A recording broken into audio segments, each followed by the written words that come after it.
പ്രഷറോ ഷുഗറോ കൊളസ്ട്രോളോ വന്നെന്നറിയുമ്പോൾ പടക്കം മേടിച്ച് പൊട്ടിക്കണ ആരും ഈ നാട്ടിലില്ല.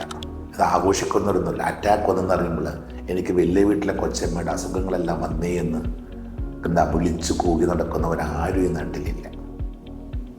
ഇതെല്ലാം വരാനുള്ള കാരണം എന്താണ്, അതെന്താണെന്ന് തിരിച്ചറിഞ്ഞ് അത് കറക്റ്റ് ചെയ്ത് ഇനിയുള്ള കാലം ഇതും കൊണ്ട് എങ്ങനെയാണ് ജീവിക്കേണ്ടത്, പ്രഷർ കൂടുതലുണ്ടെങ്കിൽ ഞാൻ എന്തെല്ലാം കാര്യങ്ങൾ ശ്രദ്ധിക്കണം, കൊളസ്ട്രോൾ കൂടുതലുണ്ടെങ്കിൽ, അറ്റാക്ക് വന്ന ഒരാൾ എന്താണ് തൻ്റെ ഹൃദയം ഇനിയും കേടാകാതിരിക്കാൻ, അത് കൂടുതൽ ഹെൽത്തി ആക്കാൻ, ഇനിയുള്ള കാലം രോഗി എന്നുള്ളൊരു ബാനറിൽ ടെൻഷനും അസ്വസ്ഥതയോടുകൂടി ഭക്ഷണങ്ങളെല്ലാം ആസ്വദിച്ച് കഴിക്കാൻ പറ്റാതെ ജീവിതം ആഘോഷിക്കുന്നതിന് പകരം ജീവിതം ആചരിച്ചു തീർക്കുന്ന ഒരു കൂട്ടം ജനങ്ങളാണ് നമ്മളത്.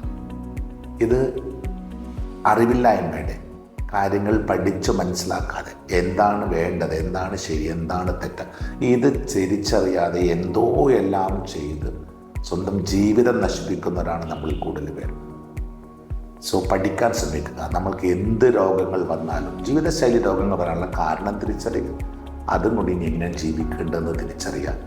ജീവിതകാലം ഫുള്ള് ഇത് നിഴൽ പോലെ നമ്മുടെ കൂടെ ഉണ്ടാവും. ഇത് തിരിച്ചറിയണം.